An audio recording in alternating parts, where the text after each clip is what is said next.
Hello everyone.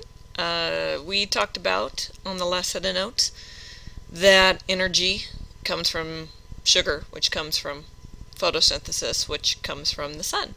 And so we're going to see now how we can break down that sugar and get the energy back out of it.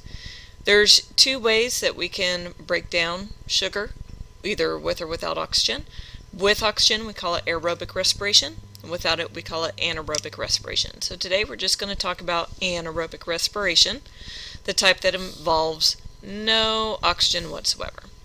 This type of respiration goes on in some bacteria, some creatures like this, yeast, and every once in a while in heterotrophs like us.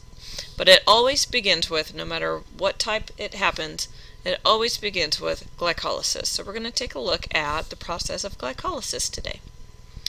Okay, the word glycolysis means to split sugar. Lysis, we know we've seen that word plenty of times, means to split, and the glyco part means glucose. So what we're going to do is we're going to take a glucose molecule that the plant has so nicely provided for us, and we're going to split it into two molecules of something called pyruvic acid. Pyruvic acid is a 3-carbon molecule, so you can see that all we did is take a 6-carbon molecule and chop it right in half. Glycolysis occurs in the cytoplasm of all cells, even ours. So let's see how it works. Okay, first step, and I have it highlighted for you to make it easier to see. First thing that's going to happen, here's my glucose. He's got 1, 2, 3, 4, 5, 6 carbons and 2 ATP molecules. They're going to come in, and with the energy stored up in there, they are going to use that energy and use some of their phosphates to attach it to the ends of the sugar.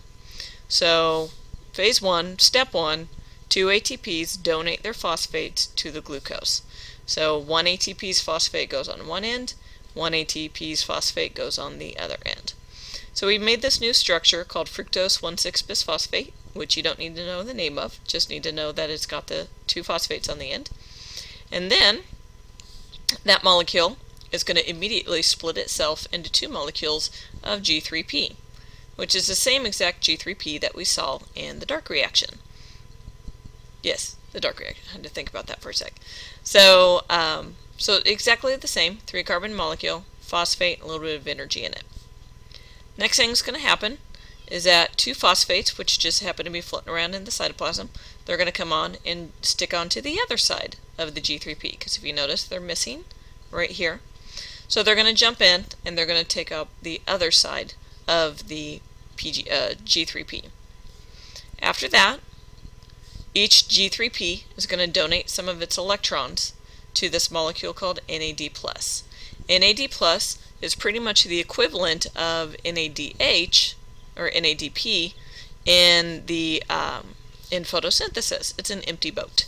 And so he's going to come along and he's going to pick up some electrons, and that's going to turn him into the full boat of NADH. And that is the same as NADPH. And there's going to be some hydrogen ions that just kind of tag along for the ride. So nothing changes so much to the structure of this molecule other than the fact that he lost some electrons from some of the atoms in there.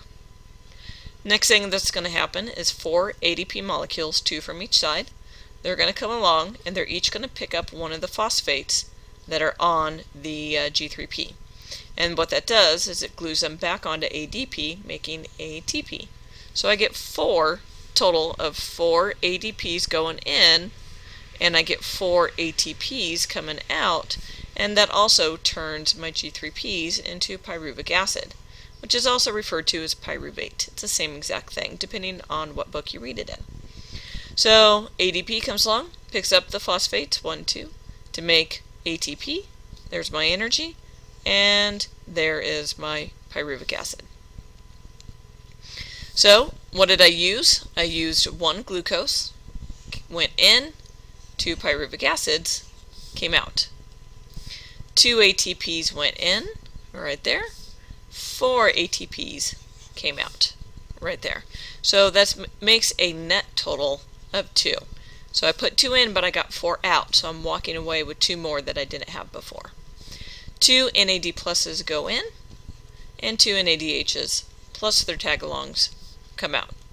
So glycolysis, which I apparently can't spell, glycolysis only makes a total of 2 ATPs. Not a whole lot of energy. So not good enough to keep us alive, but good enough to keep single-celled creatures like bacteria and yeast alive. Now, glycolysis we do use, but it's only to make these, because these are required for the next step of breaking down the sugar in order to get the energy out of it. So we do glycolysis, and so does pretty much every living creature on Earth. But glycolysis will be followed by one of a couple of things.